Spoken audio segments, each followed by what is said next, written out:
Alors, pour la séquence d'aujourd'hui, on va commencer d'abord par un rappel. Et vous rappelez que nous avons mis en évidence la localisation de l'information génétique au niveau du noyau. Ensuite, nous avons vu la modalité de la transmission par mitose pour entamer la détermination de la nature chimique de matériel génétique et dire que le matériel génétique est l'ADN, c'est-à-dire l'acide désoxyribonucléique, que nous avons détaillé avec beaucoup d'informations hier, dans la séquence d'hier, et déterminer sa composition et sa structure en degrés lisse. Aujourd'hui, on va revenir sur l'appellation chromatine-chromosome et on va commencer par le dénombrement des chromosomes au niveau d'une cellule. En étudiant la mitose, on a vu que le matériel génétique se présente au début sous forme de filament. C'est de la chromatine qui se condense et s'enroule pour donner des structures individualisées appelées chromosomes. Aujourd'hui, on va voir comment on va déterminer le nombre de chromosomes présents dans une cellule. Et pour ce faire, il y a un protocole expérimental à suivre pour finir par l'élaboration de ce qu'on va appeler un karyotype. C'est-à-dire, on va déterminer le nombre de chromosomes présents dans une cellule et on va les organiser sous forme de paires. Alors, le protocole expérimental est le suivant. Je vais passer assez rapidement. Là, la première étape, il faut prélever la cellule en question, de l'individu, de la personne, de l'espèce dont on veut déterminer le nombre de chromosomes. On va faire un traitement spécial à ces cellules ainsi isolées. Ces cellules, on va les placer dans des conditions qui activent leur multiplication. Et en étudiant la mitose, quelle est la phase appropriée pour pouvoir dénombrer les chromosomes? Bien sûr, c'est la métaphase, car c'est pendant cette phase-là que les chromosomes sont fortement condensés et bien individualisés, ce qui permet de faire le comptage des chromosomes par microscopie. Alors, on va stopper, on va arrêter la mitose dans cette phase-là, en empêchant la formation de fuseaux achromatiques pour que les chromosomes restent condensés et fortement condensés. Ensuite, ces cellules-là, on va les éclater pour que les chromosomes puissent sortir à l'extérieur. Et bien sûr, pour éclater une cellule, il faut la placer dans un milieu hypotonique. Et donc, on va faire un choc osmotique à cette cellule qui va éclater et libérer les chromosomes dans le milieu. Ces chromosomes, pour pouvoir les visualiser, bien sûr, il faut d'abord les fixer par de l'alcool, il faut les colorer en ajoutant un colorant spécifique et placer le tout entre l'âme et lamelle pour pouvoir passer à l'observation microscopique. Et bien sûr là, nous avons cette dame ici qui est en train d'établir un karyotype après avoir éclaté la cellule. Voici les chromosomes qui baignent dans le liquide. Et bien sûr, ce n'est pas une observation à l'œil nu, c'est une observation microscopique qui augmente la taille de ces chromosomes pour pouvoir les visualiser. Et grâce à un logiciel spécifique, on va classer ces chromosomes. On va les classer en fonction de leur taille, de leur forme et la position du centromère.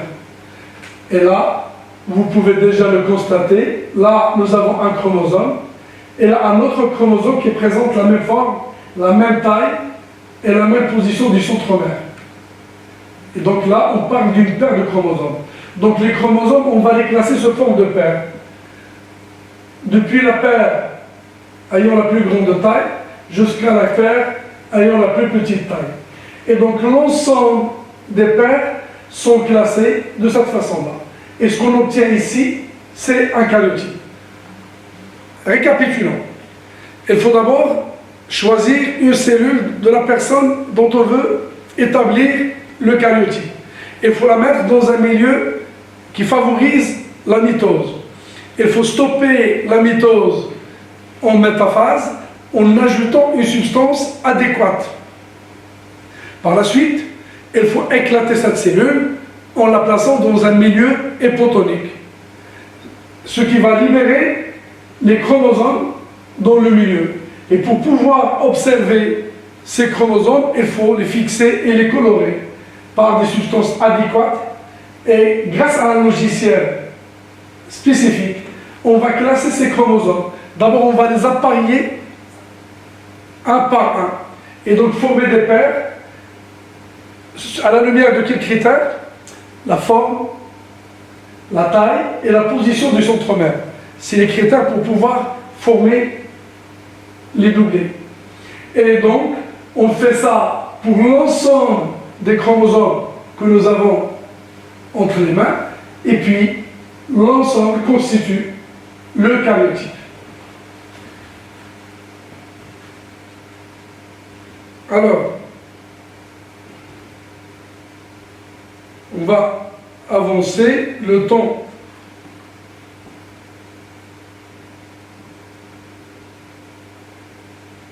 Très bien.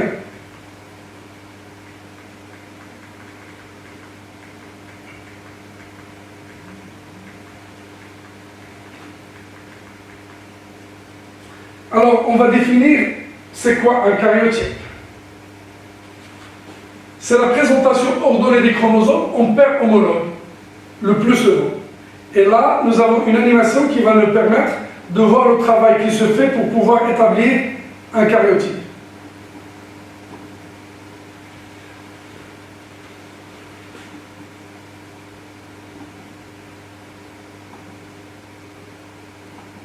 Très bien. Donc là, vous allez voir les chromosomes isolés.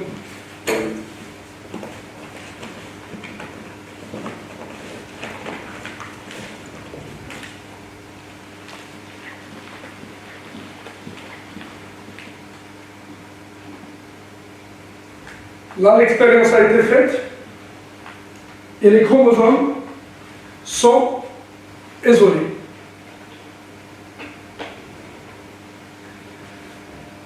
Donc l'ensemble des étapes, elles ont permis d'isoler ces chromosomes. Et là, on va les classer. Ça, c'est un karyotype humain. On va classer ces chromosomes. Par exemple, je vais appuyer sur celui-là. C'est un chromosome qui va prendre sa place et sont numérotés de 1 à 23. Pour la simple raison, chez les humains, il y a 23 paires. Alors, on va essayer de voir quel est l'homologue. Au hasard, je vais taper celui-là, espérant que ce soit l'homologue du 6. Ce n'est pas le cas, donc c'est un autre chromosome, parce qu'il n'a pas la même taille, ni la forme, ni la position du centromère. Alors, pour gagner du temps, le logiciel va le faire à notre place, il va arranger tout, et donc, de cette façon, on va former notre karyotype par classement des chromosomes sous forme de paires. Et donc là, vous pouvez le voir ici, vous avez votre karyotype qui compte les différentes paires de 1 à 23, donc 23 paires, ce qui fait combien de chromosomes? 46 chromosomes. Ainsi, le karyotype est formé.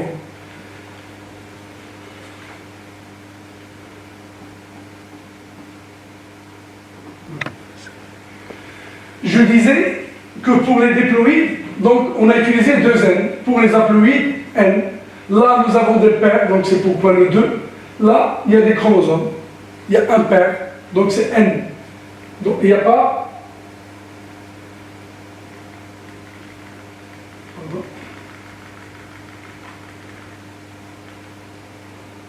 C'est ça? Donc N. Bref, on distingue 2 types d'êtres vivants. Il y a les diploïdes et il y a les haploïdes. Et donc, pour chacun, on va établir un karyotype. Alors, on va revenir sur le karyotype humain qu'on vient de voir tout à l'heure grâce à l'animation.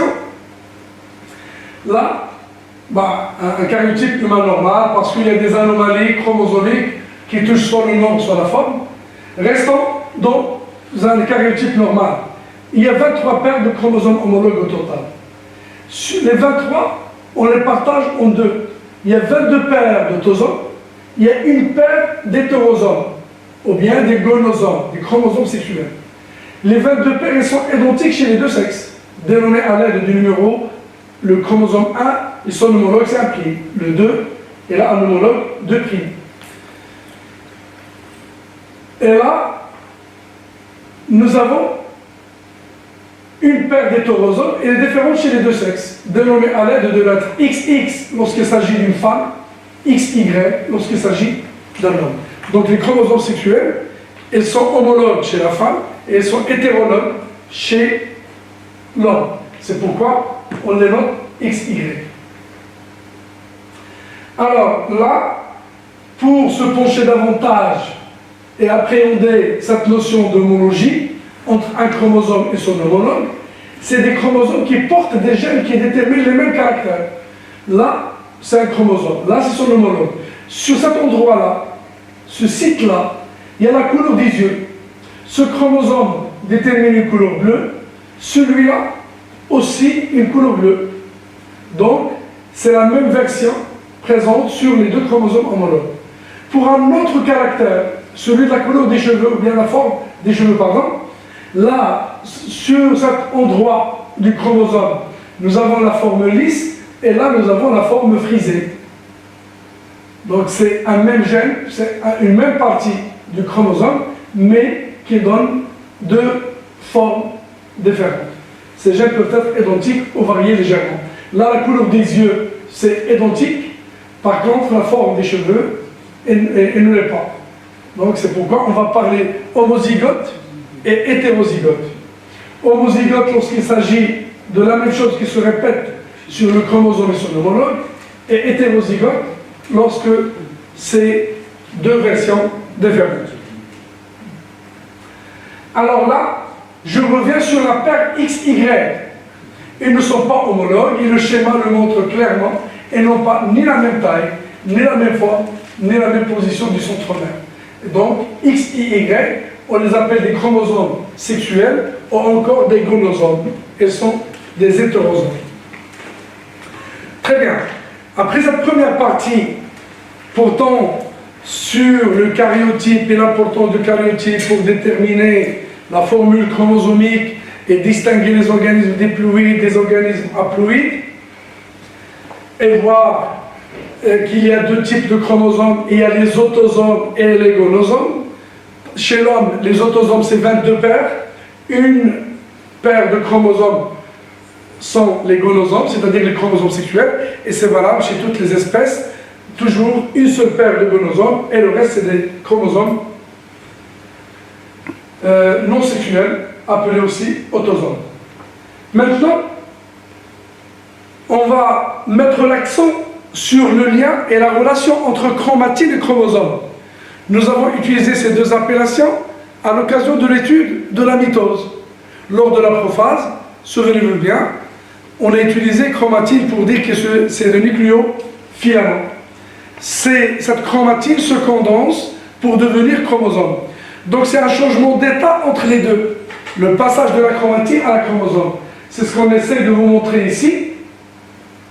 La chromatine, elle est là. On a vu un noyau avant d'entamer la division. Là, c'est la membrane nucléaire, et à l'intérieur, il y a des nucléofilaments, il y a de la chromatine qui se présente sous forme de filaments enchevêtrés. Et là, avec un grossissement de 500 000, ça prend la forme d'un collier de perles. Donc là, on parle toujours de chromatine. C'est un noyau qui n'a pas encore entamé sa division. Et donc, quand est-ce qu'on trouve la chromatine dans une cellule? Lorsque la cellule ne se divise pas. Lorsque le matériel génétique il est peu condensé. Donc, on n'a pas encore entamé la division cellulaire. Donc, et ça apparaît sous forme de granulation. C'est ce qu'on vient de dire ici.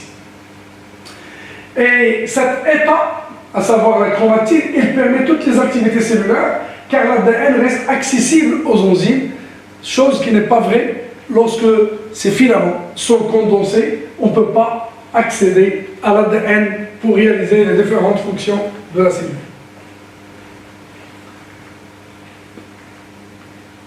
Chromosome. Donc chromatine, c'est des nucléofilaments. Chromosome, c'est un autre étage de cette même chromatine, sauf qu'il va se condenser. On peut le voir ici avec un grossissement de 25 000 fois, un chromosome dupliqué avec un centromère à son niveau. Et là, le chromosome, il comporte deux chromatines réunies par un centromère à ce niveau-là. C'est un chromosome bichromatidien. Là, on le voit de cette façon-là. C'est des chromosomes bichromatidiens, c'est-à-dire deux chromatides réunis par un centromère. Donc, quand est-ce qu'on peut voir ces structures? C'est au moment où la cellule entre en division. C'est pourquoi les chromosomes prennent cette forme de bâtonnet. Et donc, c'est des granulations plus épaisses avec des espaces clairs autour, c'est-à-dire il y a ces sillons-là. Et on peut déjà parler d'un bras court, un bras long. Un bras court, un bras long. Donc chaque chromatide comporte un bras court et un bras long. Et les deux chromatides se réunissent au niveau de ce point-là. Donc un centromère. Alors, qu'est-ce qu'il faut retenir de cette séquence-là? Quelle est la différence entre chromatine et chromosome? Comment les distinguer? On va les distinguer en fonction de leur niveau d'organisation. La chromatine, elle est décondensée, c'est ce forme de nucléofilaments. Par analogie, c'est un collier de perles. Et les chromosomes, c'est un enroulement, c'est une condensation de ce nucléofilament pour donner des granulations qui sont plus épaisses et plus claires, appelées chromosomes. Quand est-ce qu'on passe de chromatine à chromosome? Au moment où la cellule entre en division. Au moment où la cellule entre en division, le matériel génétique, elle doit se condenser, s'enrouler. C'est une préparation à un partage équitable de ce matériel génétique entre les cellules filles. Très bien. Donc, on va revenir sur le détail de sa transformation. Là, on va commencer de l'ADN que nous avons vu lors de la séance précédente. L'ADN, c'est une double hélice. C'est le modèle proposé par Watson et Crick.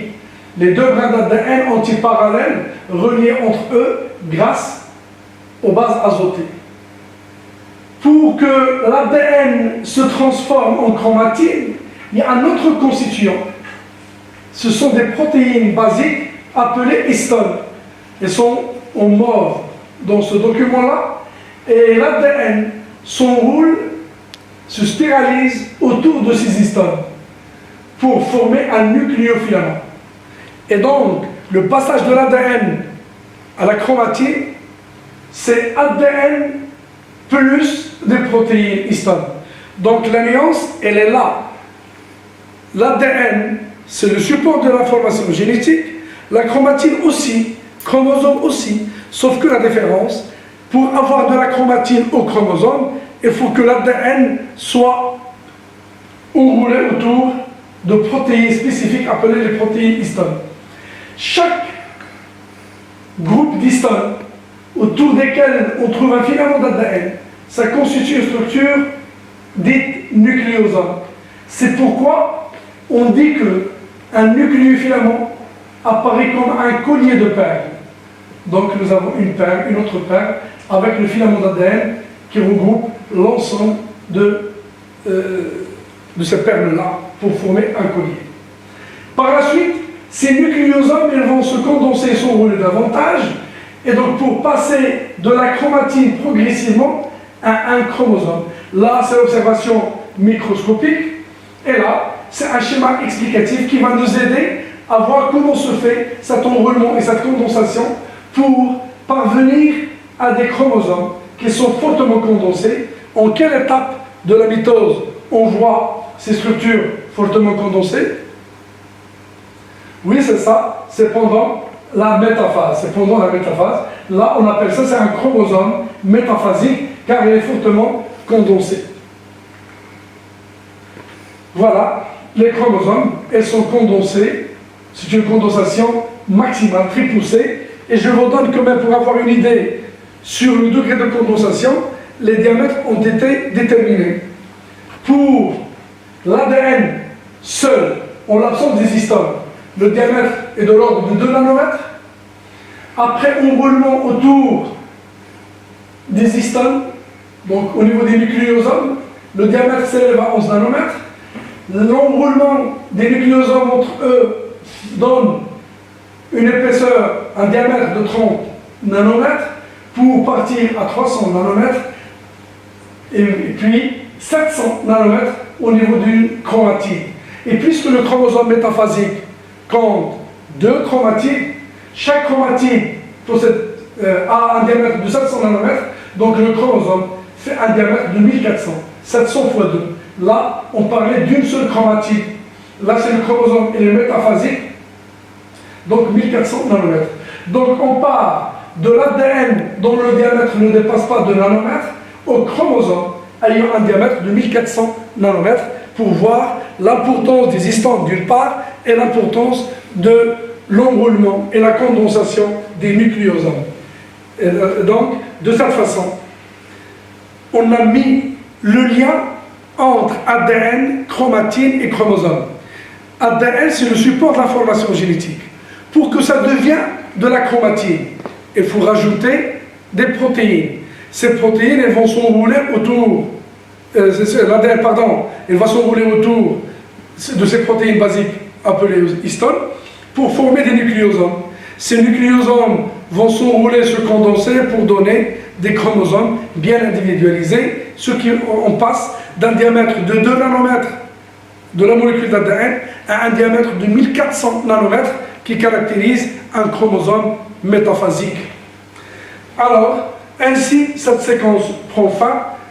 On va enchaîner par la suite sur un autre détail concernant la réplication de l'ADN. Merci pour votre attention.